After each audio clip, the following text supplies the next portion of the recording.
Coucou à tous, donc on se retrouve aujourd'hui pour une petite vidéo parce que il y a peu j'ai visionné un peu la vidéo concernant l'atelier qui avait été tourné je pense l'année dernière durant le confinement, c'est pas je pense, j'en suis même sûre. Et je me suis rendu compte qu'en fait il y avait pas mal de choses qui avaient évolué depuis, tant au niveau des techniques de l'atelier que de l'aménagement, de la décoration. Et bon, je trouvais ça intéressant de refaire un petit tour et puis comme il fait bon aujourd'hui, ça me permet d'avoir une chouette lumière dans l'atelier. Donc pour ceux qui n'ont pas vu la précédente vidéo, donc l'atelier se situe dans les sous-sols de la maison. En temps habituel, donc en temps normal, je propose des ateliers pour les enfants, des ateliers pour les adultes, tant en couture qu'en découverte des différentes techniques. Et donc je réalise également des créations moi-même avec les techniques présentes ici. Donc contrairement à avant, où on rentrait donc par ici, où l'entrée de l'atelier se situait ici, là maintenant on a une jolie plante verte, donc on ne rentre plus par cette porte. Je vais vous expliquer la raison tout de suite après. En attendant, je vais juste vous montrer une petite cocotte ici. Donc c'est Chacha, le petit gardien de l'atelier, qui ne garde absolument rien du tout. Et au fait, je vais vous montrer la raison pour laquelle on ne rentre plus par cette porte. C'est tout simplement que il y a quelques mois, j'ai fait l'acquisition d'un laser, donc qui me permet la découpe, la découpe de bois, d'acrylique et d'un tas d'autres matières et la gravure. Donc c'est une machine vraiment très chouette, mais qui demande malgré tout une certaine sécurité. Donc ici on a installé entre autres un deuxième détecteur incendie, on a un extincteur, on a des masques, on a un système d'évacuation. Et donc l'atelier, donc ici ce sont les toilettes de l'atelier, et entre autres le lavabo pour tout ce qui est pinceau, etc. Et donc maintenant l'entrée de l'atelier se situe ici, donc c'est juste à côté. Tout simplement parce que cette pièce-ci avant n'était pas du tout exploitée pour l'atelier, mais par mon compagnon en fait, et je l'ai récupérée. Donc voilà un petit tour de la pièce au niveau du laser. Hop. Hop. Et donc ce laser-ci est un laser qui est aux normes CE, donc qui me permet de l'utiliser entre autres avec des enfants. Donc la vitre est traitée pour ne pas abîmer les yeux avec le faisceau du laser. Il y a une évacuation, il y a un système de sécurité qui fait que dès qu'on ouvre cette porte, le boîtier, dès qu'on l'ouvre, tout s'arrête. Donc il n'y a aucun danger au niveau des enfants. Maintenant, le masque n'est pas forcément recommandé, n'est pas obligatoire parce qu'on a donc le système d'évacuation que vous voyez ici, que je mets en extérieur quand il fonctionne. Mais personnellement, j'en porte toujours un et ma fille aussi parce que elle l'utilise en fait. Donc ici, on a un peu tout ce qui est matériel, tout ce qui est le bois pour le laser. Hop.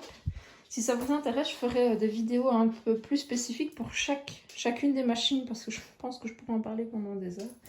Et donc au niveau du bois, j'utilise essentiellement du bois de bouleau et de tilleul. Mais je peux parfois couper du MDF également quand il s'agit de faire des pièces de rangement. Enfin, je vais vous en montrer. Ici, c'est la réserve à sublimation en fait. Hop. Qui pour le moment ne se vide pas vu que je suis en arrêt. Voilà. On a ici un petit mannequin qu'une amie m'a offerte. Hop. Les fleurs séchées. Et donc l'atelier se trouve ici. Donc j'ai une pièce à part donc, pour le laser et pour l'atelier. Hop. Donc là c'était la porte d'entrée par laquelle on rentrait avant tout simplement. On a toujours mon miroir. Je fais un petit tour d'ensemble pour pas que la vidéo dure très longtemps. Mais si ça vous intéresse, je vous ferai un tour des machines au fait, en vous expliquant les produits que j'utilise, etc. Donc ici ce sont les presses. Je suis pas sûre qu'elles étaient déjà présentes lors du dernier tour d'atelier. Je ne m'en souviens plus très bien. Donc la presse à mug, donc pour faire tout ce qui est gourde, mug, bouteille isotherme, tout ça. La presse plate qui est en format A4 pour celle-là, qui me sert donc à poser le flex, mais aussi à traiter la sublimation pour tout ce qui est t-shirt. J'ai Chacha qui fait connaissance avec pour tout ce qui est t-shirt, tapis de souris, puzzle, etc. Et donc entre autres, là en sublimation, voilà, c'est ce genre de choses. Hop. les petites plantes. Ça, c'est les petits marque-feuilles que j'avais fait il y a peu. Voilà. Les gants, donc c'est obligatoire au niveau des presses. Et le masque est aussi obligatoire pour l'utilisation de cette presse-ci, essentiellement parce que je trouve qu'elle sent. Enfin, donc ici, on a l'imprimante à sublimation. Moi, c'est une Sawgrass. Donc il y en a certains qui détournent les imprimantes traditionnelles pour pouvoir sublimer avec, mais personnellement, je trouve que la qualité est différente. On a ici mon imprimante 3D, mes tapis de découpe et mes machines. Donc à ce niveau-là, je pense que ça a changé aussi parce que j'ai acheté l'été dernier une brodeuse beaucoup plus grande avec des cadres de broderie beaucoup plus grands.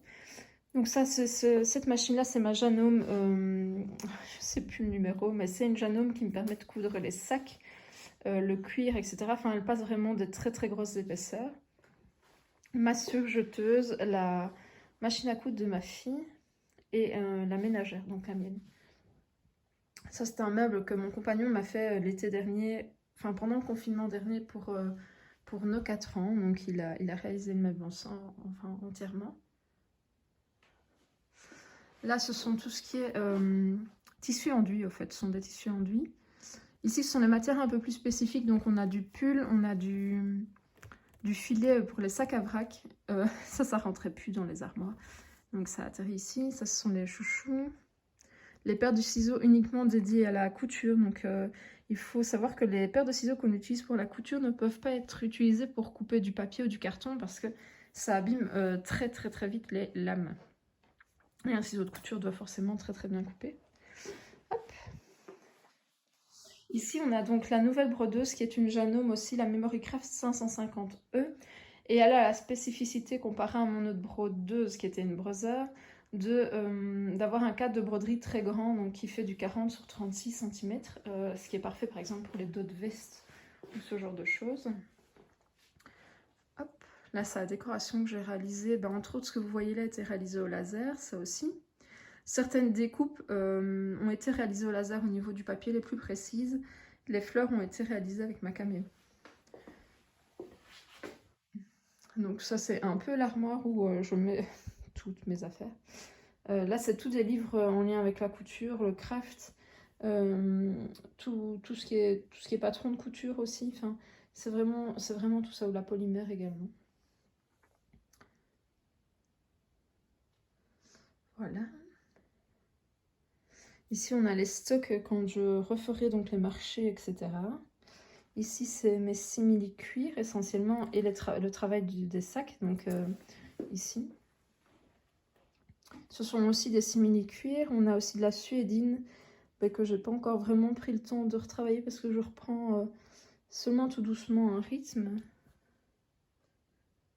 Ici, c'est tout ce qui concerne l'expédition ou la présentation des colis. Là, on a le vrai cuir, en fait, parce que j'ai travaillé le repoussage de cuir que je fais encore, mais beaucoup moins. Donc, c'est du vrai cuir. Ici, c'est le cadeau de la fête des mamans de ma fille. Et donc, ce qui change par rapport à la dernière fois, c'est que mon bureau, la dernière fois, était là-bas. Donc, j'ai mis les presses près de cette porte-là pour pouvoir ouvrir la porte quand je presse pour l'odeur, entre autres. Et pour, tout simplement, parce que j'aime bien changer le meuble de place. Et donc ici on a mon bureau avec mon PC et mon café et ma Cameo 4 donc, qui est un plotter de découpe. Et là on a donc le coin un peu, je veux dire le petit coin salon où quand j'anime des ateliers c'est le coin goûter pour les enfants en fait, où les enfants prennent leur goûter. Là pour le moment c'est mon chien qui dort. C'est le coin goûter. Moi, ça me permet aussi de temps en temps de pouvoir... Il fait très frais ici dans cette pièce, donc ça me permet l'été de ne pas avoir trop chaud. Et voilà. Dans l'armoire que vous voyez ici, ce sont tous mes tissus, au fait, que j'ai recouvert d'un drap. Ce n'était pas le cas avant. Enfin, c'est pas un drap, c'est une tenture. Mais les tissus à la lumière, à la longue, s'abîment. Et puis, je trouvais ça plus joli. Là, c'est une armoire qui est remplie de matériel de craft aussi. Donc il y a tout ce qui est colle, enfin il y a vraiment de tout, il y a les tampons, il y a vraiment beaucoup de choses. Il y a mes rogneuses, ma machine à pâte, les peintures, C'est tout ce qui est création de bijoux un peu ici. L'école, je suis une adepte d'école. Enfin, j'ai une quantité de colle incroyable. Voilà. Il y a les affaires de ma fille. Le four pour cuire la polymère parce que j'en ai refait, donc j'avais plus le temps d'en faire. Et c'est vrai que ces derniers temps, ça m'a permis de pouvoir en refaire un peu et d'en refaire avec ma fille. Et cette armoire-là est presque essentiellement consacrée donc au matériel pour les loisirs, pour les ateliers en fait, pour les ateliers que j'anime avec les enfants, ce qui me permet de leur laisser un libre accès parce qu'il n'y a rien de dangereux dedans. La machine à café, je peux pas être sans. Voilà. Donc voilà un petit tour, mon plaid parce que j'ai tout le temps froid. Enfin, voilà un petit tour de l'atelier. Donc j'espère que la vidéo vous aura plu. Si vous voulez découvrir certaines techniques peut-être un peu plus que d'autres, ou si certaines choses vous intriguent, bah, il ne faut pas hésiter à me laisser un petit commentaire et je me ferai un plaisir de pouvoir vous expliquer le fonctionnement ou vous montrer comment ça fonctionne. Et voilà, donc je vous dis au revoir à tous, passez une belle journée et ciao ciao!